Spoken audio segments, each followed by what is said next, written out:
आज हम इस वीडियो में सीखेंगे कि दक्षिणायन का विलोम शब्द क्या होता है और इसका अर्थ क्या होता है, और साथ में हम कुछ उदाहरण वाक्यों से भी इसे और अच्छे से समझेंगे।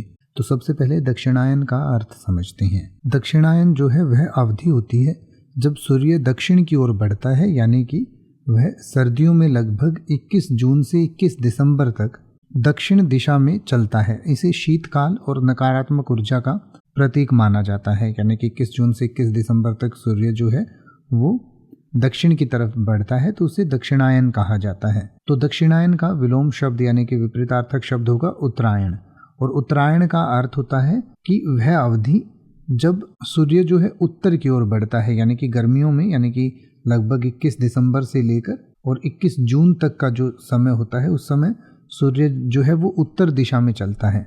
तो यह आमतौर पर उर्वरता वृद्धि और सकारात्मक ऊर्जा का प्रतीक माना जाता है। यानी कि सूरज जब दक्षिण की तरफ होता है तो उसे दक्षिणायन कहा जाता है, और जब उत्तर की तरफ वापस आ रहा होता है तो उसको उत्तरायण कहते हैं। ये समय जो है वो दक्षिणायन का समय 21 जून से 21 दिसंबर तक होता है, और उत्तरायण का समय 21 दिसंबर से लेकर 21 जून तक का होता है।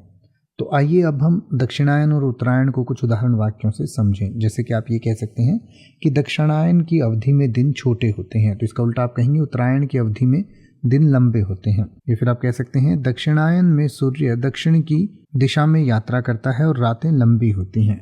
तो इसका उल्टा आप कह सकते हैं उत्तरायण में सूर्य उत्तर की दिशा में यात्रा करता है और दिन लंबे होते हैं, इसीलिए गर्मी भी होती है। अब आप किसी भी वर्ड का मतलब हिंदी और इंग्लिश में YouTube पर सर्च कर सकते हैं। आपको मेरी वीडियो मिल जाएगी जिसमें आप बिना किसी फालतू बकवास के सीधा उस वर्ड का मतलब समझ पाएंगे। तो ऐसी ही वीडियोस को देखते रहने के लिए चैनल को सब्सक्राइब करें और बेल आइकन को प्रेस करें।